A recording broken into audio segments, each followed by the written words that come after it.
এখনো পর্যন্ত কতজন জয়েন করেছে? পার্টিসিপেন্ট একটু চেক করো। 48 জন। আমাদের 4 মিনিট হয়ে গেছে। আচ্ছা, এই স্লাইডটা দেখা যাচ্ছে? স্লাইড, সাউন্ড, লাইট এবং আমার পিকচার। জি স্যার, সব ঠিক আছে। ওকে।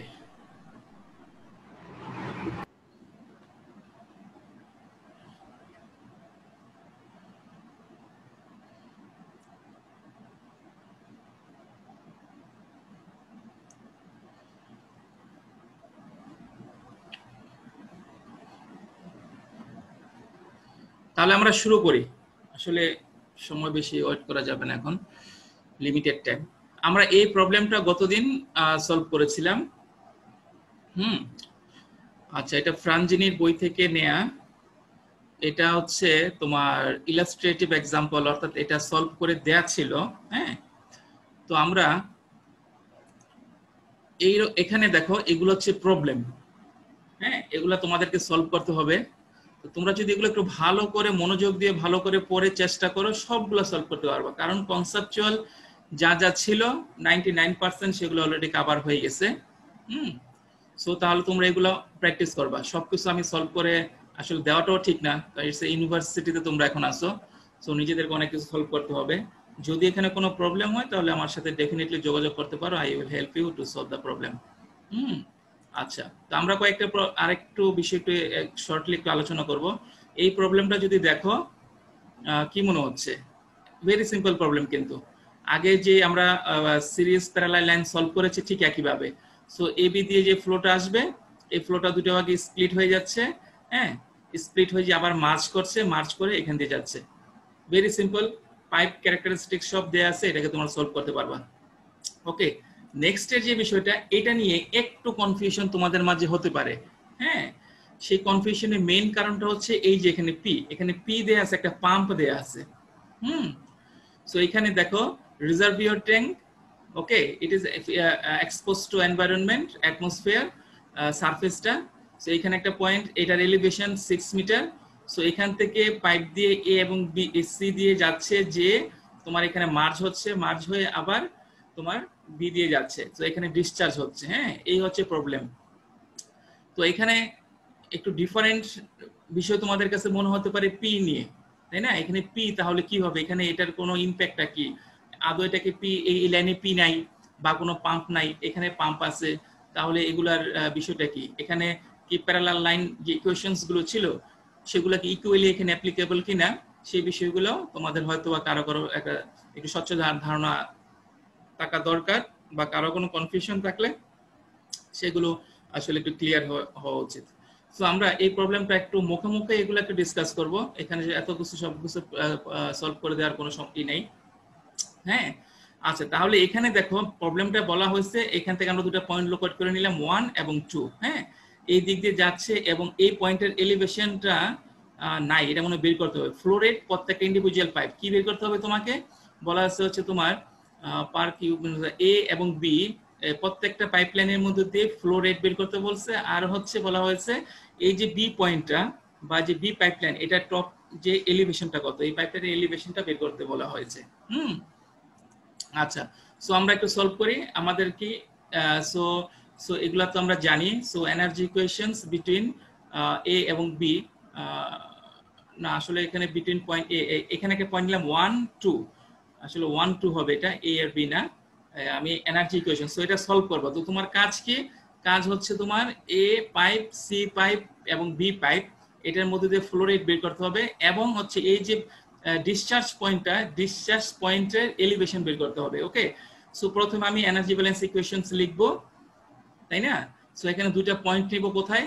আমরা চেষ্টা করব ফ্রি টু অ্যাটমসফিয়ারে আছে এই ধরনের পয়েন্টগুলো নেওয়ার জন্য। তাহলে এখানে হচ্ছে এই যে point 1 surface of the tank 1, আর এটা হচ্ছে ফ্রি সারফেস ডিসচার্জ পয়েন্ট। ওকে, সো 1 এবং 2 এর মাঝে ইকুয়েশন লিখো। সো 1 এর total energy, pressure head, velocity head, elevation head, total head minus plus, এখন দেখো 1 এবং 2, 1 এবং 1.2 পয়েন্ট। সো আমাদের বিষয়টা হচ্ছে 1 পয়েন্ট থেকে তুমি যাবা 2 পয়েন্টে, 1 পয়েন্ট থেকে যাবা 2 পয়েন্টে, এর মাঝে যা যা কিছু আছে সবকিছুকে অ্যাড করতে হবে, তাই না?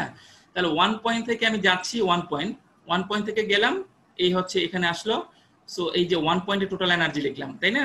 সো এখন 1 থেকে 2 এর দিকে যাব, তখন এই পয়েন্টে আসার পর তোমার হাতে কিন্তু দুইটা অল্টারনেটিভ পাথ, একটা হচ্ছে পি এ আর একটা হচ্ছে পি সি। এখন কোনটা দিয়ে যাবা অ্যাজ ইউ উইশ।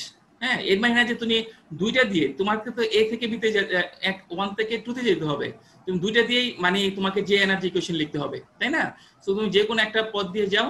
সো আমি ইন জেনারেল লিখে নিলাম এখানে একটা এইচএম, এখানে হেড লস, তারপরে 2 পয়েন্টের energy, pressure head, velocity head, elevation head. Okay, তাহলে এটাকে যদি আমরা আরেকটু সিম্পলিফাই করে বা এক্সাক্ট ফর্মে যাই, সো P1 এটা 0, কারণ ওপেন টু অ্যাটমসফিয়ার, আমরা হচ্ছে গ্যাস প্রেসার হিসেবে লিখতেছি, সো এটা 0। এটার ভেলোসিটি হেড 0 এই সারফেসের মধ্যে, আর এলিভেশন হেড 6, এটা তো তোমাকে দেয়াই আছে, তাই না? এলিভেশন হেড 6 লিখলাম। এখন হচ্ছে এইচএম কত, এটাকে সবগুলা 0, এলিভেশন 6।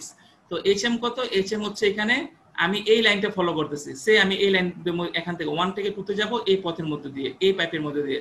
সো এর মাঝে কিন্তু কোনো পাইপ নাই, 1 এর এ পাইপ প্লেনের কোনো পাইপ নেই, সো এইচএম ইকুয়ালস টু 0।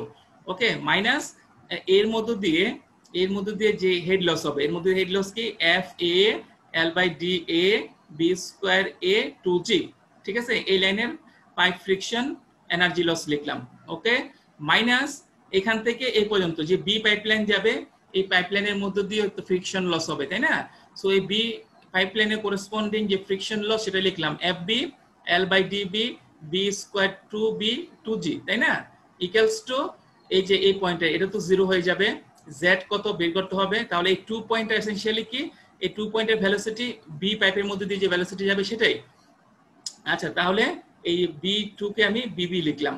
ওকে, তাহলে এই হচ্ছে তোমার ইকুয়েশন, তাই না? আচ্ছা, সো এখানে কি, এখানে আননোন কি, এখানে কি, এই জায়গায় দেখো ফ্রিকশন, এগুলো কিন্তু সব দেয়া আছে তোমাকে, পাইপ ক্যারেক্টারিস্টিক্স গুলো দেয়া আছে।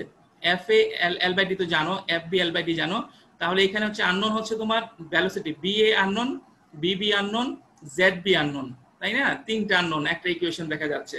সো তিনটা আননোন, তিনটা ইকুয়েশন লাগবে, আর দুটো ইকুয়েশন কি, সো এই হচ্ছে একটা equation, Q A plus Q C equals to Q B. Okay, so parallel লাইনের ফ্লোরের কন্টিনিউটি ইকুয়েশন। ওকে, এই হচ্ছে ইকুয়েশন। আরেকটা কি আমরা দেখতে পারি, এই যে কনফিউশনটা তোমাদের এখানে হওয়া হচ্ছে। সো আমরা কি বলছি, দুটি প্যারালাল পাইপলাইনের হেড লস সমান হবে। কেন বলেছি, কারণ এই পয়েন্টটা দুইটা কমন পয়েন্ট, এই পয়েন্টটা common for both A pipe and B C pipe, তাই না? সো তুমি এই পয়েন্টে টোটাল এনার্জি মাইনাস এই পয়েন্টে টোটাল এনার্জি ইকুয়ালস টু এই পয়েন্টের এই লাইনের হেড লস, একইভাবে এই লাইনের হেড লস, তাই না?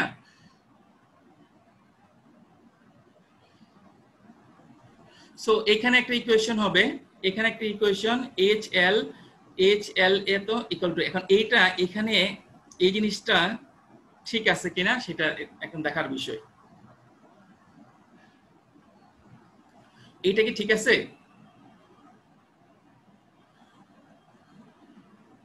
হ্যাঁ, একজন একটু শেয়ার করো আন্ডারস্ট্যান্ডিং।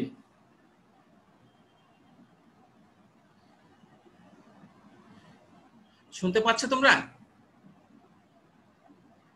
জি স্যার, শোনা যাচ্ছে। হ্যাঁ, একজন যে বলেছ, হ্যাঁ একজন বলো এই ইকুয়েশনটা, এটা কি যে লেখা হয়েছে সে নরমাল কনসেপচুয়ালি এটা লিখলাম। হ্যাঁ, এখন হচ্ছে পাইপলাইন, এই পাইপের এনার্জি লসটা কি, এখানকার টোটাল এনার্জি মাইনাস এখানকার টোটাল এনার্জি। ওকে, তাহলে এই পাইপলাইনের এনার্জি লস, আর এখানে কি, এখানে টোটাল এনার্জি, এখানকার টোটাল এনার্জি, এখানকার টোটাল এনার্জি প্লাস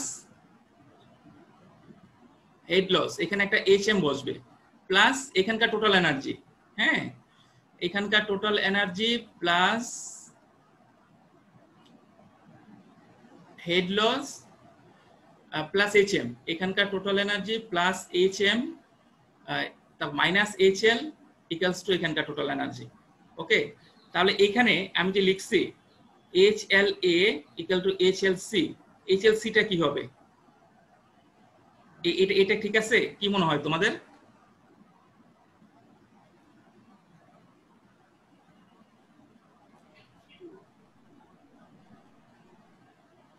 হ্যাঁ, একজন শেয়ার করো, একজন আন্ডারস্ট্যান্ডিং কি হয়? সো দেখো এখানে কিন্তু এই যে বিষয়টা এখানে একটু বিষয় এখানে আছে যে নট লিনিয়ার। সো এখানে যে টোটাল এই পয়েন্ট এই লাইনের ধরে এখানে একটা এনার্জি ছিল, এই লাইনে তো কোনো সমস্যা নাই। এখানকার এনার্জি মাইনাস এখানকার লস ইকুয়ালস টু এখানকার এই এনার্জি। হ্যাঁ, অর্থাৎ এই দুটার এনার্জি ডিফারেন্সই এই লাইনের হেড লস। আর কিন্তু এখানে হচ্ছে ধরো এখানে যে এনার্জিটা ছিল, হ্যাঁ এই পাথের জন্য এখানে যে এনার্জি ছিল প্লাস পাম্পের হচ্ছে pumping development minus total energy loss equals to এই পয়েন্টের এনার্জি। তাহলে হচ্ছে আমি বলতে পারি এই পয়েন্টের energy loss HLA equals to হবে হ্যাঁ HLC প্লাস একটা পাম্প ডেভেলপমেন্ট। পাইপ কি দেয়া আছে? পাইপের পাম্প কি বলা আছে? রেফারিং টু দা এক্স্যাক্টলি যেটা হওয়ার উচিত ছিল, referring to problem CV5 P2U under the pressure part is the discharge at 5A 5B 5C না আসলে হ্যাঁ একটু বলো তো প্রথম লাইনে বলা আছে তো পাম্প ডেভেলপ 7.5 মিটার। আচ্ছা when the pump develops at 7 point, আমি এটাই খুঁজতেছি এই যে 7 পয়েন্ট। এখন দেখো তাহলে পাম্পের এই দেয়া আছে তোমার এইখানে নট, এই ক্ষেত্রে আমি এই প্রবলেমটা কেন নিয়ে আসলাম এখন মনে হচ্ছে।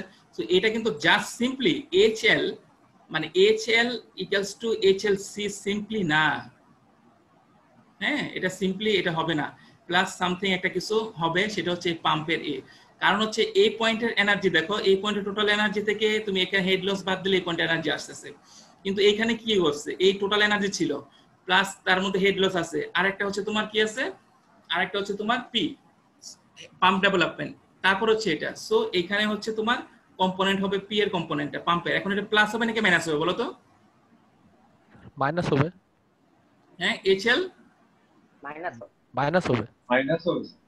হ্যাঁ আচ্ছা সেটা একটু দেখো, এটা চিন্তা করো, প্লাস মাইনাস এত সহজে আমি বলতে পারি না। সো এখানে একটা কম্পোনেন্ট, বাট এটা যাতে না হয় এখানে একটা এই পয়েন্টটা মিস হয়েছে, এখানে কিন্তু অ্যাড করবা এটা ওকে পাম্পের।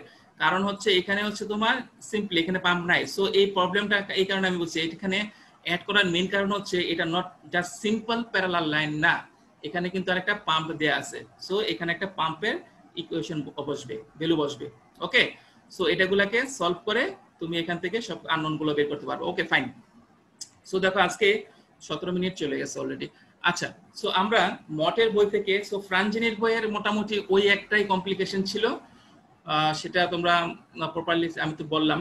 সো এখন হচ্ছে আরেকটা প্রবলেম, এটা হচ্ছে মটের বইয়ের। হ্যাঁ এটা খুবই ভালো মানের একটা প্রবলেম, এটা আমরা ভালো করে দেখবো। বাকি আমি এটা সলভ করে দিয়েছি, বাকি কিছু প্রবলেম আছে সেগুলো আলোচনা আমি করে দেবো কিভাবে সলভ করবা। আচ্ছা দেখো এখানে হচ্ছে একটা ট্যাঙ্ক, এখানে একটা উপরে ধরে পানি ট্যাঙ্ক আছে, রিজার্ভিয়ার ট্যাঙ্ক। হ্যাঁ ইরিগেশন ডিচের এখান থেকে তোমার পাইপলাইন দিয়ে এখানে ওয়াটার সাপ্লাই করা হচ্ছে ওকে। সো ভালো করে যদি দেখো এখানে কি, এখানে একটা পয়েন্ট লোকেট করা আছে এ, এখানে একটা পয়েন্ট লোকেট করা আছে হচ্ছে বি ওকে। আচ্ছা সো এই লাইন পাইপলাইন দিয়ে যাচ্ছে। সো এইগুলা কিন্তু পুরো এটাগুলো ফুল কম্প্রিহেন্সিভ প্রবলেম, এখানে সবকিছু তোমার এনার্জি কনসিডারেশন লস যত ধরনের মেজর মাইনর যা যা আছে সবকিছু এখানে ইনকর্পোরেট করা হয়েছে, কিন্তু পাইপলাইন ফিটিংস এভরিথিং। সো আমরা এখান থেকে দেখতে পাচ্ছি এখান থেকে এই পর্যন্ত 10 ফিট দেয়া আছে, আবার এখান থেকে এই পর্যন্ত হচ্ছে তোমার 30 ফিট এই লেন্থ, এখান থেকে এই পর্যন্ত হচ্ছে তোমার 300 ফিট ওকে। সো এখান থেকে যদি যাও কি হচ্ছে, এখানে ধরো এন্ট্রেন্স যাচ্ছে, এখানে এন্ট্রেন্স হচ্ছে এখানে দিয়ে এন্ট্রি। সো এন্ট্রেন্স পয়েন্ট এটা কিন্তু এক্সটেন্ডেড টু দা ফ্লুইড, তাই না? সো আমাদের যে তিনটা এন্ট্রেন্স ছিল, রি এন্ট্রেন্ট, তারপর হচ্ছে স্কোয়ার এজ বা সারফেস, আর একটা হচ্ছে তোমার রাউন্ডেড। সো এটা হচ্ছে তোমার এক্সটেন্ডেড যেটা রি এন্ট্রেন্ট, এটার কিন্তু মাইনর লস কোএফিশিয়েন্ট সবচেয়ে বেশি। আচ্ছা এখান দিয়ে যাচ্ছে যে হলো এখানে একটা রেডিয়াস এলবো দেয়া আছে, এই যে এরকম এক্সটার্নাল ফিটিংস, এটা এক্সটার্নাল কম্পোনেন্ট, কিন্তু একটা এলবো জাস্ট ইনহেরেন্ট পাইপ না, এখানে হচ্ছে লং রেডিয়াস এলবো, একটা এলবো। তারপর আবার এখান দিয়ে যাচ্ছে, এখানে একটা হচ্ছে তোমার গেট বাল্ব, গেট বাল্বটা বলা আছে হাফ ওপেন, এটা হাফ ওপেন করা আছে গেট বাল্ব। সো এই যে পাইপ বলা আছে, এই যে পাইপ সব আমরা দেখতে পাচ্ছি, এই পাইপের ডায়া এই পাইপের ডায়া একই দেখা যাচ্ছে, এবং বলা আছে এটা হচ্ছে 4 inch 40 schedule pipe, steel pipe, 4 inch schedule 40 steel pipe. Okay, অর্থাৎ এখান থেকে তার ডায়ামিটার হচ্ছে 4 ইঞ্চ আর শিডিউল 40। এইগুলা দিয়ে আমরা হ্যান্ডবুক থেকে এগুলার আর অনেক কিছু ইন্টারনাল ডায়ামিটার কত নানা ধরনের ইনফরমেশন বের করতে পারবো। ওকে, আচ্ছা, সো এখান থেকে তোমাকে বলা হয়েছে ডিটারমিন দ্য ফ্লো রেট। এখানে ফ্লো রেটটা কত সেটা calculate the volumetric flow rate of the water into ditch. Okay, so এখান থেকে যে ফ্লো যাচ্ছে সেই ফ্লো রেটটা তুমি বের করবা। ওকে, আচ্ছা, সো তাহলে এখানে আমাদের কি করতে হবে, আমরা কি প্রক্রিয়া প্রসিড করব হচ্ছে আমরা এনার্জি ব্যালেন্স লিখতে হবে বিটুইন 2 পয়েন্ট। সো দুইটা পয়েন্ট এরকম ভাবে নাও যেগুলো মোটামুটি অনেক কিছু ডিফাইন করা আছে। হ্যাঁ, আরেকটা হচ্ছে রেফারেন্স লাইন, আমরা রেফারেন্স লাইনটা এর মধ্যে দিয়ে নিচ্ছি। ওকে, কারণ এই পয়েন্ট বা এই পয়েন্টের যে এলিভেশন সেগুলো আমরা বের করতে পারবো। সো আমি এই পয়েন্টে হচ্ছে যেখান দিয়ে যাচ্ছে, এখান দিয়ে যাচ্ছে, এটাকে আমি এলিভেশন ধরে নিচ্ছি, রেফারেন্স লাইন এটা আমি ধরে নিলাম। আর দুইটা পয়েন্ট এখান থেকে আমি দেখতে পারি এটা তো তোমার ট্যাঙ্কের উপর আছে, সো এটা volumetric flow rate 0, velocity head 0, open to atmosphere that is pressure head 0, আর এলিভেশন হেড আমি জানি। So A point is fully known. B point কি, বি পয়েন্টের এলিভেশন হেড 0। ওকে, তারপর হচ্ছে it is open to atmosphere, so আমি pressure জানি, so gas pressure এটা 0 হবে। আর হচ্ছে ভেলোসিটি হেড তোমাকে বের করতে হবে, তাই না? আচ্ছা, ভেরি সিম্পল মনে হচ্ছে। সো এখানে দেখো কোনো এইচএম নাই, কিন্তু কোনো এইচএম নাই, বাট হেড লস আছে।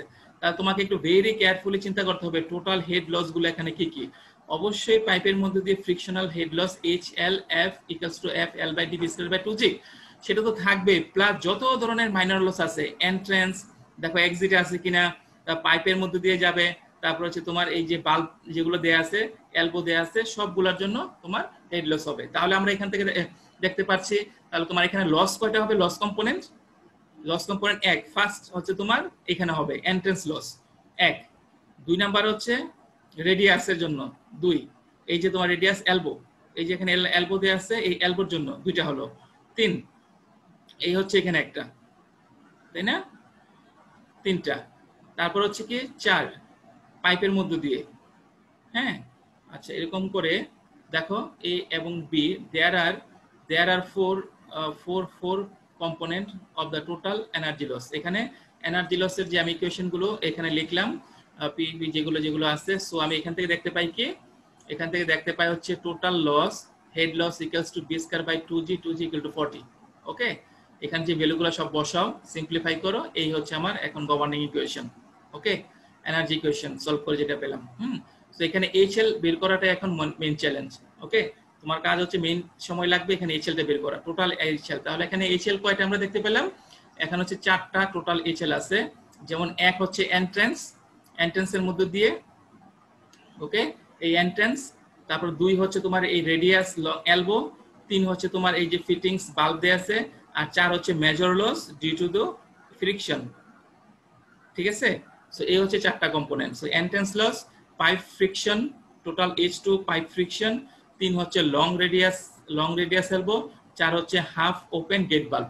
এই 4টা কম্পোনেন্ট এখন তোমাকে বের করে এখানে বসাও, তাহলে তুমি বি পেয়ে যাবা। ওকে, তাহলে দেখি আমরা এগুলা বের করতে পারি কিনা। ওকে, সো এখন দেখো HL1 দ্যাট ইজ এন্ট্রান্স। হ্যাঁ, এন্ট্রান্সের ইকুয়েশন কি আমরা দেখেছি, HL minor equals to K B²/2G। ওকে, এই বিটা কোথায়, যে পাইপলাইনে ঢুকলো সেখানকার পাইপলাইনের ভেলোসিটি। ওকে, এখন দেখো 1 আমরা কে এখানে এটা অন্য বইতে, তো আমরা গত চ্যাপ্টারে যেটা দেখেছিলাম, সো যে 3 টাইপের যে তোমার এন্ট্রান্স আছে, ওর মধ্যে সবচেয়ে বেশি ছিল রিএন্ট্রেন্ট, তাই না, এক্সটেন্ডেড থাকবে, ওটার ভ্যালু কত ছিল, 0.8 না, 0.8K। আচ্ছা, এনিওয়ে, তো এখানে এই বইয়ের মধ্যে আর কি দেয়া আছে, তোমরা একটু এগুলো একটা ইনফরমেশন থাকবে। হ্যাঁ, তোমার এটার মধ্যে এখন দেয়া আছে তোমার ওই যে ভ্যালুটা, ওই রিএন্ট্রেন্ট, এখানে স্পেসিফিক যে এন্ট্রান্সটা আছে, এন্ট্রান্স লস আছে, ওটার কোএফিশিয়েন্টটা হচ্ছে তোমার 1।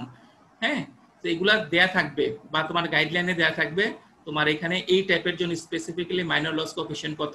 ওকে, আচ্ছা, 2 নাম্বার হচ্ছে head loss due to the friction over the pipe. এই যে টোটাল পাইপের লেন্থ আছে, সেই পাইপ লেন্থ বরাবর তোমার হেড লস কত।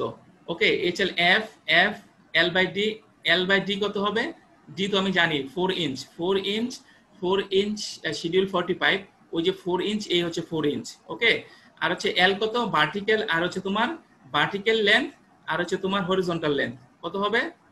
ভার্টিক্যাল লেন্থ এখান থেকে এই পর্যন্ত ধরো 30, এই ধরো পাইপটা, এটা তো আমি মাইনর লসের জন্য লিখলামই। ওকে, এখান থেকে হচ্ছে এই পর্যন্ত হচ্ছে 30, এই পর্যন্ত হচ্ছে ধরো এভারেজ লেন্থ 30 আর হচ্ছে তোমার 300। সো 330 হচ্ছে তোমার টোটাল পাইপ লেন্থ। ওকে, এই 330 total pipe length equal to V square by 2, যেটা তো আমি জানি না। সো এটাকে একটু সিম্পলিফাই করে 985 F B square by 2g। Okay, এই হচ্ছে second component, that is due to the friction in the pipe. Okay, তারপরে H3 কত আছে তোমার? Long radius elbow. দেখো লং রেডিয়াসের এলবোর জন্য একই, এই বিষয়টা একটু এক্সপ্লেন করতে হবে। সো দেখো এফটি মাইনর লস কোএফিশিয়েন্টকে আমরা দুই ভাবে রিপ্রেজেন্ট করতে পারি, সেটা আমরা দেখেছি।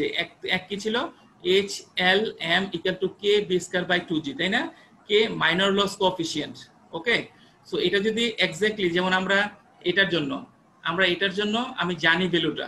ওকে, সো কে ভ্যালুটা আমি জানি, সো আমি এই ফর্মে লিখে ফেললাম। হ্যাঁ, আবার অনেক সময় দেখছি না দেয়ার ইজ অ্যানাদার অ্যাপ্রোচ, যেগুলাকে তোমরা এই ফর্মে লিখতে পারো, তাই না? এই যে তোমার K F T equal to L by T. এখানে দেখো ফিটিংস বাল্ব এগুলার যে মাইনর লস কোএফিশিয়েন্ট, এই মাইনর লস কোএফিশিয়েন্টকে আমরা দুই ভাবে আমরা ইনকর্পোরেট করতে পারি। HLM equal to K B square by 2g। Okay, এটা ফ্রাঞ্জিনি বইয়ের যে ডেফিনিশন এইভাবে বলা আছে। ওকে, আমরা অ্যানাদার ফর্মে আমরা লিখতে পারি, সেটা হচ্ছে কি FTLE ইকুইভ্যালেন্ট লেন্থ হিসাবে লিখতে পারি B square by 2g। B সমান, ঠিক আছে। এখানে দেখো হয় তুমি ডিরেক্টলি ডিরেক্টলি কে ই এই মাইনর লস কোএফিশিয়েন্টটা কেটা ডিরেক্টলি রিড করতে পারো। ওকে, এটা ইউজ করা বেটার। হ্যাঁ, অনেক সময় অনেক বই বলো বা অন্যান্য যে প্রবলেমে দেখো, অনেক সময় তুমি এই কে ই কে ডিরেক্টলি রিড করতে পারবে না। সো অনেক সময় আমাদের অ্যানাদার অ্যাপ্রোচে যেতে হয়, সেটা হচ্ছে এরকম। ওকে, সো এটা কিন্তু আসলে এই যে এখানে যেটা দেয়া আছে, এটা হচ্ছে অল্টারনেটিভ অফ কে। ওকে, কে কে আমরা এভাবে রিপ্রেজেন্ট করতে পারি ফর ফিটিংস বাল্বস, এবং এটা mainly applicable for turbulence flow. Okay, ফ্লোটা যদি টার্বুলেন্ট হয়, টার্বুলেন্সের জন্য। আচ্ছা, তাহলে এই K equal to FTLED by এই জিনিসটা দেখো, এখন এটা কি 4 থেকে আমরা বের করব। এইগুলো কিন্তু বাল্বস আর ফিটিং। তাহলে বলতে পারো স্যার এল বাল্বের লেন্থ কি, বাল্বের ডায়ামিটার কি, এইটা বাল্বের ক্যারেক্টার স্পেসিফিকেশন দেখে তার করেসপন্ডিং ভ্যালুগুলো তুমি এখান থেকে বের করতে পারো 4 থেকে। আর এটা কি হচ্ছে, আর একটা হচ্ছে এফ ফ্যাক্টর বসবে, এটা হচ্ছে FT, এটা টোটাল না কিন্তু, এটা হচ্ছে ডিউ টু টার্বুলেন্স, এটা ইন্ডিকেট করতেছে টার্বুলেন্সে। So FT complete turbulence. আমরা ছোট পাইপ বা বাল্বস এর মধ্যে দিয়ে ফ্লোটা সাধারণত অনেক হিউজ টার্বুলেন্স থাকে। সো এটার করেসপন্ডিং মাইনর লস কোএফিশিয়েন্ট যখন বের করবা এই ফর্মে, অল্টারনেটিভ ফর্মে, তখন এটা টার্বুলেন্স চিন্তা করে, ফ্লোটা টার্বুলেন্স চিন্তা করে বের করে নিতে হবে। ওকে, তাহলে দেখো এই FT তুমি বের করতে হবে। এটা বের করার জন্য দুইটা জিনিস মাথায় রাখতে হবে। এক হচ্ছে পাইপ নমিনাল সাইজ, এটাই FT বের করার জন্য তোমার একটা সাইজ লাগবে। তো সেটা হচ্ছে পাইপের সাইজ। FT এটা কার জন্য? মাইনর লস কোএফিশিয়েন্ট যে আমি বের করছি, এটা মাইনর লস কোএফিশিয়েন্ট কার? ফিটিংস বা বাল্বের। এই ফিটিংস বা বাল্বেরই এটা বের করার জন্য এক L বাই D এটা 4 থেকে বের করতে হবে। আর FT হবে এটার জন্য অ্যানাদার ইকুয়েশন, তোমার এটার জন্য তোমার টেবিল আছে। হ্যাঁ, ওই টেবিল থেকে তোমার এটা বের করতে হবে। বাট এখানে মনে রাখো FT এটা জানার জন্য, এই FT ফিটিংস এটা জানার জন্য তুমি সাইজ অফ দা পাইপের নমিনাল সাইজ ইউজ করতে হবে। পাইপের নমিনাল সাইজ, এই প্রবলেমের জন্য পাইপের নমিনাল সাইজ কত? 4 ইঞ্চ। সেই 4 ইঞ্চ ব্যবহার করে এই FT তে বের করতে হবে কমপ্লিট টার্বুলেন্স। এটা ইন্ডিকেট করতেছে হচ্ছে কমপ্লিট টার্বুলেন্স। কেন? সো এই অ্যাপ্রোচটা আমি যদি আরেকটু ব্যাখ্যা করে বলি, এই অ্যাপ্রোচটা তোমরা সাধারণত ইউজ করা হবে টার্বুলেন্স ফ্লোর জন্য। এই মাইনর লস তো মেইনলি টার্বুলেন্স ফ্লোর জন্য আর কি আমরা মেইনলি ইউজ করি। লেমিনারের জন্য তো খুব কম হয়, আমরা ইগনোর করতে পারি, বাট টার্বুলেন্সের জন্য। সো মনে রাখো, দেখো আমরা একটা এই প্রবলেমটা সলভ করলে বুঝতে পারবা। সো আমরা দেখো এখানে H3 এটা কি ছিল? Long radius elbow. লং রেডিয়াসের এলবো আমরা সেকেন্ড অ্যাপ্রোচে, কারণ ডিরেক্টলি এই কে ভ্যালুটা দেয়া নাই, আমি কোথাও এই সিস্টেমের জন্য ডিরেক্টলি কে ভ্যালু দেয়া নাই। সো অল্টারনেটিভ অ্যাপ্রোচের জন্য সাপোর্টিং ডকুমেন্টস গুলো দেয়া আছে। ওকে, সো তাহলে আমি অল্টারনেটিভ অ্যাপ্রোচে FT কে equal to FT L equivalent, এ ডাইরেক্টলি L না কিন্তু সবসময় ইটা লিখতে হবে। এখানে আমরা L লিখছিলাম, তার মানে কি পাইপটা তো অ্যাডজাস্ট করে, তার একটা লেন্থ আছে। আর এখানে তো তোমার যে কি ফিটিংস এর জন্য এলবোর জন্য, এলবোর তো লেন্থ নাই, এটা ইকুইভ্যালেন্ট হিসাবে আমি রিপ্রেজেন্ট করব। এলবোর equivalent length okay LD diameter of the pipe, okay বিএসকে ভেলোসিটি। তাহলে আমরা দেখি এখন এইগুলো আমরা কিভাবে বের করতে পারি। এটা কি আমি একটু আগে যেটা দেখালাম সেটা হচ্ছে তোমার চার্ট থেকে আসবে, এটা কি এটা তোমার টেবিল থেকে আসবে। ওকে তাহলে আমরা কিভাবে বের করতে পারি সেগুলো দেখি। এখানে তোমার এলবোটা কি বলা আছে, long radius elbow. Okay let's go. দেখো আমার ফিটিংস এর জন্য ফিটিংস বাল্ব যেগুলো আছে ওগুলোর L by D equivalent length in pipe ডায়ামিটারের একটা equivalent additional length due to the energy loss. So যদি দেখো ওটা গ্লোব বাল্ব ফুল ওপেন, তাহলে তার ইকুইভ্যালেন্ট লেন্থ হতো L equivalent divided by D 340। Angle বাল্ব ফুললি ওপেন এটা। ওকে তাহলে তোমারটা কি বলা আছে, লং রেডিয়াস কি এলবো কি বলা আছে, এলবো কোথায় এখানে আছে এলবো। ওকে এই দেখো 90 ডিগ্রি লং রেডিয়াস এলবো গুলো 90 ডিগ্রি অ্যাঙ্গেলে ডিজাইন করা। সো লং রেডিয়াস এলবো এর জন্য তোমার এল বাই ডি কত হবে, এল বাই ডি হচ্ছে 20। লং রেডিয়াস এলবো কি আর আছে। সো এই যে লং রেডিয়াস এলবো এর ইকুইভ্যালেন্ট লেন্থ কত হলো, ইকুইভ্যালেন্ট লেন্থ বাই ডায়ামিটার হচ্ছে 20। ওকে সো এটা আমরা বসাই, ব্যাক করো এই যে এখানে আমি এল ইকুইভ্যালেন্ট ডিভাইডেড বাই ডি আমি 20 লিখলাম। ওকে ঠিক একইভাবে আমরা এই এল বাই ডি গুলো বের করে নিই। এখানে কি বলা আছে, হাফ ওপেন গেট বাল্ব তাহলে তার জন্য ইকুয়েশনটা কি FT L equivalent divided by D V square by 2g। Okay তাহলে এটার জন্য এল ইকুইভ্যালেন্ট গুলো কত হবে সেটা আমরা দেখে নেই। ওকে আচ্ছা তাহলে চার্টে যাই। চার্টে এখানে বলা আছে কি ফুললি ওপেন গ্লোব বাল্ব, তাই না, নাকি কি বলা আছে হাফ ওপেন গেট বাল্ব এটা হচ্ছে গ্লোব বাল্ব। গেট বাল্বে যাও, গেট বাল্ব এখানে আসলো ফুললি ওপেন 3/4 ওপেন, তারপরে হাফ ওপেন গেট বাল্বের জন্য এল বাই ডি ইকুইভ্যালেন্ট 160, ঠিক আছে 160। সো এই 160 ওখানে বসাও, এই যে এখানে আমি 160 বসালাম 160 এফটি। ওকে একইভাবে তাহলে আর কি আছে, হ্যাঁ তাহলে আমি দুইটা নিয়ে নিলাম, এই হচ্ছে মাইনর লস এটা এন্ট্রান্সের জন্য, দুইটা ফিটিংস এর জন্য, এই হচ্ছে পাইপলাইন, চারটা বের করলাম। এগুলো সবগুলোর মধ্যে দেখো এখানে কি আছে, এই ফিটিংস এর জন্য এগুলো স্টিল এফটি টার্বুলেন্স এই এফ মনে রাখবা, এই এফ আর এই এফ কিন্তু এক না। এই এফ হচ্ছে ফ্রিকশন ফ্যাক্টরের জন্য, ফ্লো হচ্ছে পাইপলাইনের মধ্য দিয়ে, তার করেসপন্ডিং ফ্রিকশন ফ্যাক্টর। ওকে আর এটা হচ্ছে কিন্তু ফিটিংস এর জন্য, পাইপের মধ্যে না। এটা ফিটিংসটাকে এডিশনাল যদি একটা পাইপ হিসেবে চিন্তা করি, তার equivalent length by diameter ratio হচ্ছে এটা, আর তার করেসপন্ডিং এফটি টার্বুলেন্সের জন্য। এই এফটি গুলা এখন হচ্ছে লং রেডিয়াস এলবো এবং তোমার হাফ ওপেন গেট বাল্ব, এই দুটোর জন্য আমরা এফটি গুলা বের করি। Okay let's go. এই যে এরকম নানা ধরনের এরকম চার্ট দেয়া থাকবে, তোমাকে একটা প্রবলেম সলভ করার জন্য সাপোর্টিভ ডকুমেন্টস গুলো দেয়া থাকবে। ওকে যা যা লাগবে টেকনিক্যাল ডকুমেন্টস গুলো, ওগুলা দেখেই তোমাকে বুঝতে হবে আসলে কোন অ্যাপ্রোচে তুমি ইউজ করবা। সো এখানে দেখো এই একটা চার্ট, এরকম চার্ট দেওয়া আছে, বলা আছে হচ্ছে friction factor in the zone of complete turbulence for new clean commercial steel pipe. তোমার যে প্রবলেমটা বলা আছে এই প্রবলেমটার মধ্যে দেখো, এই প্রবলেমটা কিন্তু বলা আছে এটা হচ্ছে তোমার স্টিল পাইপ। হ্যাঁ এটা হচ্ছে ইরিগেটেড, এটা কোথাও আছে কিনা, বাট এটা হচ্ছে steel pipe.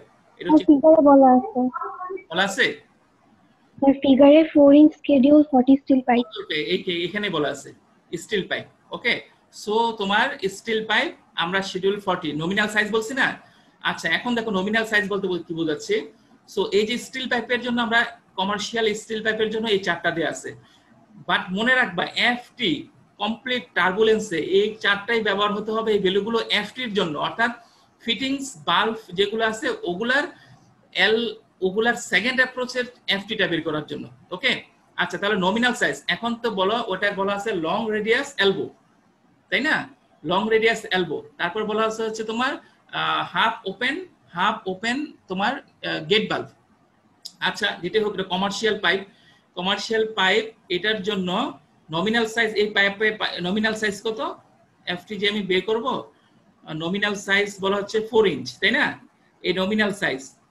So nominal pipe size এখানে এফটি তুমি বের করতেছো, এটা যদি কখনো কোনো ভুল না হয়, আমি বারবার বলতেছি এফটি বের করতেছো তুমি কার জন্য, ফিটিংস এর জন্য, বাট এখানে সাইজটা কিন্তু পাইপের nominal size.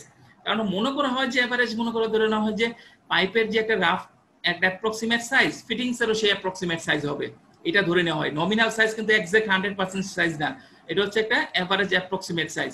So nominal pipe size কত বলা আছে? 4 ইঞ্চ। এই যে তোমার 4 ইঞ্চ নমিনাল পাইপ সাইজ ইঞ্চে দেওয়া আছে 4 ইঞ্চ। 4 ইঞ্চের জন্য ফ্রিকশন ফ্যাক্টর FT = 0.017। ওকে, FT 0.017। তাহলে এই ভ্যালুটা আমরা দুইটার জন্যই আমরা ব্যবহার করতে পারবো। তাহলে তুমি এখানে দেখো, তাহলে FT আমরা যে বের করলাম, FT হচ্ছে তোমার 0.017 ফর 4 ইঞ্চ নমিনাল সাইজ। তাহলে এই ভ্যালুটাই, এই FT-টাই তুমি দুই জায়গায় বসাও, তাই না? একই তো, কারণ দুইটা বাল্বের জন্যই তুমি যেটা বলতেছো এখানে, এই যে FT এই দুইটাই তো আমি বের করবো হচ্ছে তোমার নমিনাল পাইপ সাইজ দিয়ে। তাহলে নমিনাল পাইপ সাইজ তো পাইপ ম্যাটেরিয়ালে তো একই, দুইটার জন্য স্টিল পাইপ হবে। তারপর হচ্ছে তোমার দুইটার নমিনাল সাইজও সেম, তাই না? দুইটা নমিনাল সাইজও সেম। তাহলে তোমার FT হচ্ছে আমি ওখান থেকে বের করে নিলাম 0.017। তাহলে তোমার 0.017 এখানে বসালে যে ইকুয়েশনটা পাবা FT 0.017 এটা। ওকে, তাহলে আমি দেখতে পারলাম HL = টোটাল এত।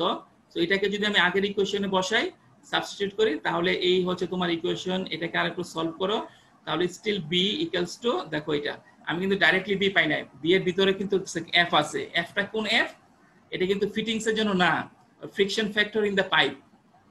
ওকে, ফিটিংস এর জন্য যে FT ছিল ওটা তো আমি 0.017 বের করলাম 4 থেকে, হ্যাঁ, পাইপের নমিনাল সাইজ এবং স্টিল পাইপ দিয়ে। ওকে, এখন দেখো যে beta steel is a function of F। Fটা কত? এই যে F, যেটা পাইপ ফ্রিকশনের জন্য যে Fটা ছিল। ওকে, এখন Fটা কিভাবে বের করবা সেটা হচ্ছে তোমার কাজ। ওকে, এখন দেখো আমি কি জানি, আমি কি রেনল্ডস নাম্বার জানি?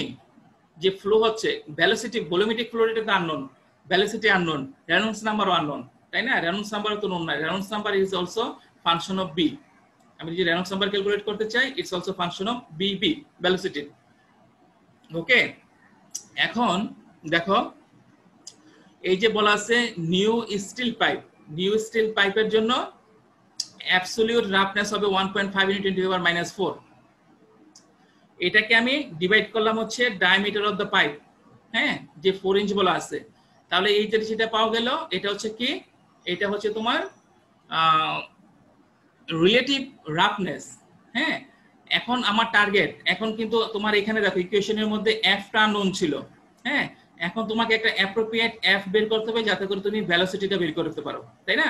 সো পাইপের মধ্যে দিয়ে যে ফ্লো হচ্ছে তার করেসপন্ডিং অ্যাপ্রোপ্রিয়েট তোমার F ফ্রিকশন ফ্যাক্টর বের করতে হবে, ডিউ টু ফ্লো, সেটা বের করতে হবে। এখন কিভাবে করবো তাহলে? হ্যাঁ, গতদিন আমরা কিছু একটা আলোচনা করেছিলাম কিভাবে করব, এটা কিভাবে বের করব। হ্যাঁ, সো এটা তো আমি জানলাম। এখন আমি অ্যাপ্রোপ্রিয়েট F কিভাবে ফ্লো করব। হ্যাঁ, তো তোমার ফ্লোটা একটু দেখে, তোমার প্রবলেম স্টেটমেন্টটা দেখে একটু বুঝতে হবে এটা কোন ধরনের, কোন টাইপের, এটা কি লেমিনারে আছে নাকি টার্বুলেন্টে নাকি ট্রানজিশনে আছে, এগুলো একটু তোমাকে ধরতে হবে। হ্যাঁ, এখানে বেস্ট হয় তো যদি একবার এক্স্যাক্টলি কোনো ইন্ডিকেশন দেয়া না থাকে, ইন্ডিকেশন দিয়ে তুমি কিছুই বুঝতে পারতেছো না, তুমি কিছুই বুঝতে পারছো না আসলে এটা কি লেমিনারে আছে, টার্বুলেন্টে আছে নাকি ট্রানজিশনে আছে। হ্যাঁ, লেমিনার থাকলে তো রেনল্ডস নাম্বারও তো আননোন। তুমি তো জানো, তুমি রেনল্ডস নাম্বার যদি লেমিনার হয় ওখান থেকে রেনল্ডস নাম্বার আননোন, তুমি ওখান থেকে ফ্রিকশন ফ্যাক্টর বের করতে পারবে না। ওকে, সো এইখানে এই প্রবলেমটা ভেরি নাইস, এখানে খুব কারেক্টলি কিছু কথা বলছে। দেখো সেটা কারেক্টলি কথাটা কি, সেটা হচ্ছে এই যে একটা, এটা তো সত্য, হ্যাঁ, এখানে তো কোনো কনফিউশন নাই। E/D রিলেটিভ রাফনেস যেটা, এর ইটা হচ্ছে অ্যাবসলিউট রাফনেস, যেটা হচ্ছে স্টিল পাইপের জন্য। এই ভ্যালুতে তো কোনো কনফিউশন নাই, এটা তো ফিক্স, তাই না? এখন এইটাকে ফিক্স রেখে F এর ভ্যালুটা সর্বোচ্চ সর্বনিম্ন কত হতে পারে সেটা বের করো, সেটা আমরা একটু দেখি। সো তুমি যদি মোডিস ডায়াগ্রামে দেখো, মোডিস ডায়াগ্রামে যাও, হ্যাঁ, মোডিস ডায়াগ্রামে দেখলে এই F এর জন্য সর্বোচ্চ লোয়েস্ট পসিবল ভ্যালু এত হতে পারে মোডিস চার্ট থেকে। আবার তারা বলতেছে হচ্ছে হাইয়েস্ট ভ্যালু হতে পারে এত ফর রেনল্ডস নাম্বার 4000, এটা যদি আর কি হয়। So F lowest value, F highest value, এই দুটার মাঝামাঝি যে কোনো একটা ভ্যালু তারা নিয়ে কাজ শুরু করতে পারে। সো এই দুটার মাঝামাঝি একটা ভ্যালু F = 0.02 নিছে। ওকে, সো এই দুটা, এটা কিন্তু খুব ভালো একটা এখানে পয়েন্ট বোঝানো হয়েছে। এটা কি, তুমি যে তুমি রেনল্ডস নাম্বার আননোন, আমি তো মেইন কাজ হচ্ছে কি এখানে আমরা এফ বের করব, এফ দুইটার উপর ডিপেন্ড করবে, রেনল্ডস নাম্বার এবং রিলেটিভ রাফনেস। রেনল্ডস নাম্বার তো আননোন, ওকে, তাহলে আমি আমি কনফার্মলি আমি একটা ফিক্সড এফ বের করতে পারছি না। বাট এই যে তোমার রিলেটিভ রাফনেস দেয়, সো এই রিলেটিভ রাফনেস দিয়ে তুমি একটা অ্যাপ্রক্সিমেট রেঞ্জ বের করো যে রেঞ্জের মধ্যে এফটা বিলং করবে, ওকে। আচ্ছা, সো আমি এখানে দেখতে পাচ্ছি এই রাফনেসের জন্য মুডিজ ডায়াগ্রাম থেকে দেখো এই রাফনেসের জন্য সর্বোচ্চ ভ্যালু সর্বনিম্ন ভ্যালু কত হতে পারে, সর্বনিম্ন ভ্যালু হবে এত, সর্বোচ্চ ভ্যালু হতে পারে এত, কারণ টার্বুলেন্স ফুললি টার্বুলেন্স যদি হয়ে যায়। আচ্ছা, ওকে, আর তোমার লোয়েস্ট বললো এটা ফুললি টার্বুলেন্স, হাইয়েস্ট এর জন্য, ওকে। সো এখান থেকে আমি দেখতে পাবো use equal to F equal to 0.02 আমি নিলাম, তুমি অন্য কোনো নিতে পারো, এটাকে এভারেজও নিতে পারো, ডাইরেক্ট এভারেজ। সো এইটা দিয়ে আমি এখন এফ নোন সে এফ এসিউমড, এখন এই এফ কে তুমি কোথায় বসাবা, এফ কে তুমি এই ইকুয়েশনে বসাও, এখান থেকে তুমি বি বের করতে পারবা 10.2 ফিট পার সেকেন্ড। এখন যেহেতু বি নোন, তুমি এখানে রেনল্ডস নাম্বার, এখানে বি বসাও, এখানে বি বসালে রেনল্ডস নাম্বার চলে আসবে, দেখছো অনেক বড় ভ্যালু, হিউজ ভ্যালু, ঠিক আছে, এই যে ভ্যালুটা আছে, সো হিউজ ভ্যালু। সো এটা হচ্ছে আমরা এমনি বলতে পারি এটা হচ্ছে তোমার টার্বুলেন্স রিজনে আছে, তাই না, এটা যদি সত্য হয় টার্বুলেন্স রিজনে আছে। আচ্ছা, এখন তোমার রেনল্ডস নাম্বার চলে আসলো, এখন তুমি কারেক্ট রেনল্ডস নাম্বার জানো, এখন সেকেন্ড রেনল্ডস নাম্বার জানো, স্টিল নট ফুল এটা কারেক্ট।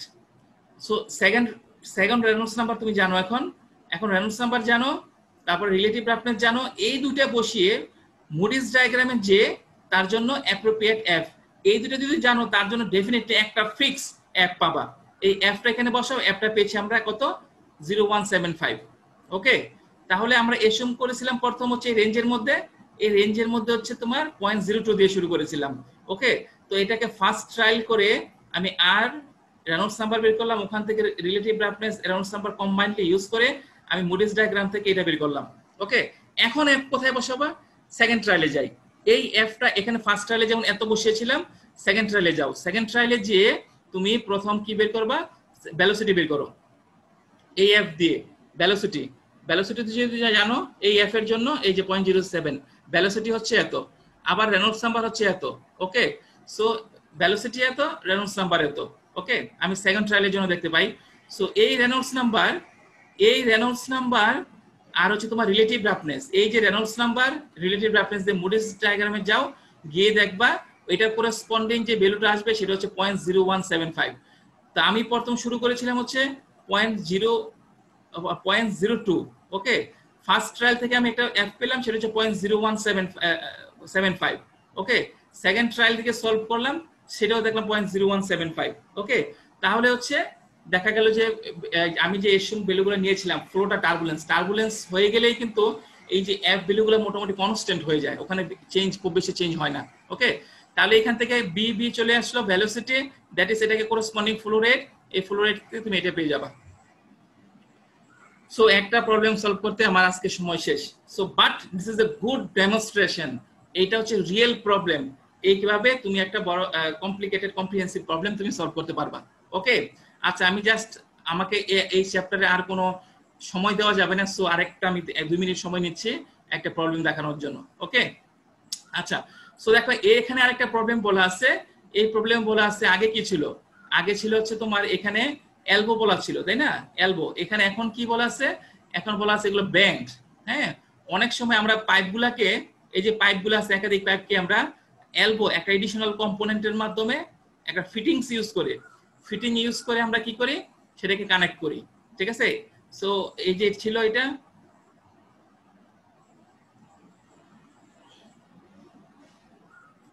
হ্যাঁ, লং রেডিয়াস এলবো, এটা কিন্তু পাইপের অংশ না, এটা একটা এডিশনাল কম্পোনেন্ট ছিল, দিয়ে এই দুটো পাইপকে আমরা অ্যাড করছি এভাবে। হ্যাঁ, আবার অনেক সময় ব্যান্ড বলা থাকবে, ব্যান্ড মানে কি, তোমার এই পাইপটাকে সামহাও সুন্দর করে ব্যান্ড করে, ধর একটা লম্বা পাইপ ছিল ওইটাকে ব্যান্ড করে এরকম করা হয়েছে, আবার ব্যান্ড করে এরকম করা হয়েছে, ওকে। সো এই ব্যান্ড হলে এখানে গেট ভাগ তো আগে আমরা অলরেডি দেখলাম কিভাবে তার মাইনর লস বের করবো।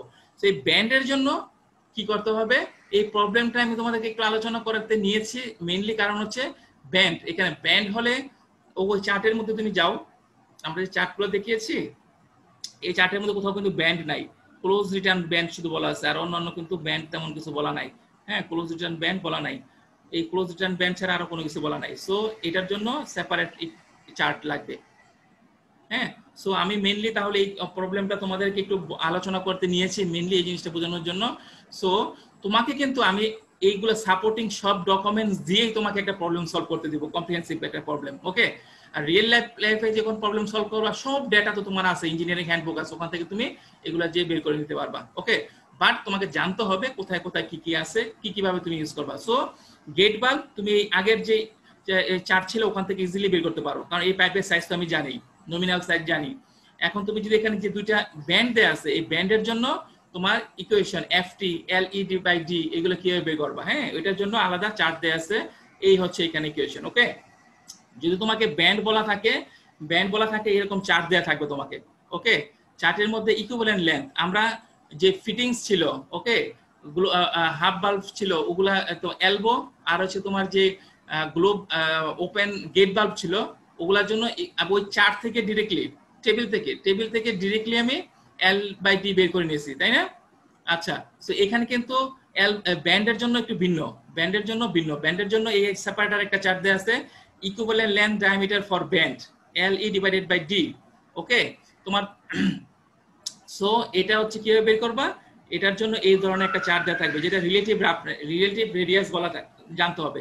রিলেটিভ রেডিয়াস অফ দা ব্যান্ডের রিলেটিভ রেডিয়াস কত, তো relative radius equal to R divided by D. D কি, ডি হচ্ছে ডায়ামিটার অফ দা পাইপ, ঠিক আছে, ডি হচ্ছে ডায়ামিটার অফ দা পাইপ, এটা তো তুমি জানো, এখানে সমস্যা নাই। আর কি, এই যে এখানে আরটা মনে রাখতে হবে, এই যে ব্যান্ডিং হচ্ছে, এই যে ব্যান্ড হলো লাইক এ সার্কেল, এই ব্যান্ডিং সেন্টার লাইন থেকে রেডিয়াস, সেন্টার লাইনের ব্যান্ডিং রেডিয়াস, এটাকে বলা হয় মিন রেডিয়াস বা bending radius. Okay, bending radius divided by হচ্ছে তোমার ডি। ওকে, তাহলে দেখো এই যে মনে করতে পারে এই আর কিন্তু মাচ গ্রেটার দেন হচ্ছে তোমার ডি, এই আর কিন্তু not the radius of the pipe, don't get confused and make mistake. R is not simply the radius of the pipe, এটা হচ্ছে ব্যান্ডিং রেডিয়াস। সো দেখো যদি এটা simply diameter of the pipe হতো তাহলে এটা কি কখনো আর বাই ডি এটা কত হতো, অবশ্যই হাফ হতো, তাই না? এটা তো অর্ধেক, হাফ হতো, কিন্তু এখানে দেখো এই ভ্যালুগুলো কত অনেক বড়, কারণ হচ্ছে আর হচ্ছে ব্যান্ডিং রেডিয়াস, এক্ষেত্রে ব্যান্ডিং করা হচ্ছে যে ওই ব্যান্ডিং কে যদি দিয়ে একটা সার্কেল ড্র করো তাহলে তার রেডিয়াস হবে। ওকে, তাহলে bending radius, so bending radius divided by পাইপের ডায়ামিটার। ওকে, তো তোমাকে ব্যান্ডিং রেডিয়াস কত সেটা জানতে হবে, প্রবলেমের মধ্যে সেগুলো ইনফরমেশন দেওয়া থাকবে। সো ব্যান্ডিং রেডিয়াস কে ভাগ করবা হচ্ছে ডায়ামিটার অফ দ্য পাইপ, ওখান থেকে রিলেটিভ রেডিয়াস বের করবা, ওই রিলেটিভ রেডিয়াস দেখে ওখান থেকে তুমি ইকুইভ্যালেন্ট লেন্থ বের করো। সো আমরা এখান থেকে দেখতে পাচ্ছি সাধারণত যখন এই ব্যান্ডিং গুলো করা হয় চেষ্টা করা হয় যাতে ইকুইভ্যালেন্ট, কারণ ইকুইভ্যালেন্ট ডায়ামিটার এই যে এল ইকু ডিভাইডেড বাই ডি, এটার ভ্যালু যত বেশি হবে, হ্যাঁ লস কিন্তু তত বেশি, তাই না? FT multiplied by L E by D. So সব সময় ডিজাইন করার সময় মাথায় রাখা হয় এইটার ভ্যালু যত কম রাখা যায়। সো সাধারণত এই যে ব্যান্ডিং ডিজাইন করবা তোমরা ইন ফিউচার, তখন চেষ্টা করবা এই যে ভ্যালুটা এরকম রাখতে, সাধারণত এখান থেকে আমরা রাখতে পারি 3, 2.5 বা 3 বা 3 এর মতো হলে এই এল বাই ডি মিনিমাম হয়। ওকে, সো ডিজাইনাররা যখন এগুলো ডিজাইন করে পাইপলাইন ডিজাইন করে তখন এখান থেকে চেষ্টা করা হয় এমন একটা এল বাই ডি আর বাই ডি রাখতে যাতে করে তোমার এল বাই ডি মিনিমাম হয়। Okay, so this is the way how you can determine equivalent length divided by D for এই ব্যান্ডের জন্য। তাহলে এখন যদি তুমি কে বের করতে চাও, K equal to F T, F turbulence আর হচ্ছে এল বাই ডি চলে আসলো। এখন এফ টি কোথা থেকে বের করবা, এফ টি বের করার জন্য একইভাবে এই যে এখানে চলে আসো, এটা তো বলা হয়েছে তোমার স্টিল পাইপের জন্য, যদি স্টিল পাইপ বলা থাকতো তাহলে তুমি এখান থেকে এই ডায়ামিটার নমিনাল সাইজ দিয়ে বের করতে পারতা, কিন্তু ওখানে বলা হয়েছে কিন্তু কাস্ট আয়রন, ওখানে আয়রন নাকি আয়রন বলা হয়েছে মনে হয়, হ্যাঁ এটা কি বলা হয়েছে, কপার নাকি iron. Okay, this is copper. Okay, তাহলে কপারের জন্য এরকম একটা চার্ট দেয়া থাকবে, ওখান থেকে নমিনাল সাইজ বসিয়ে তার করেসপন্ডিং এফটি বের করবা। ওকে,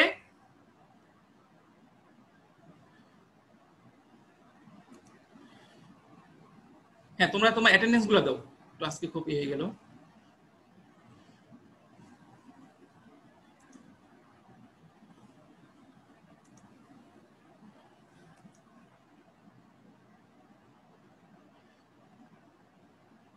কোনো কোশ্চেন?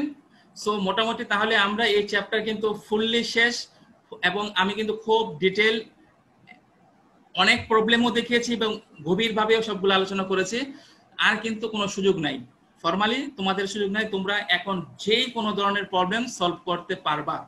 হ্যাঁ, pipeline related, friction factor energy, একটা ফ্লুইড মেকানিক্সের যে মেইন প্রবলেমগুলো ছিল মূল ধারার, তোমার ইন্ডাস্ট্রিতে যে ধরনের প্রবলেম তুমি এনকাউন্টার করবা ভবিষ্যতে, তো সেগুলো তুমি সলভ করতে ইউ আর নাও ক্যাপাবল।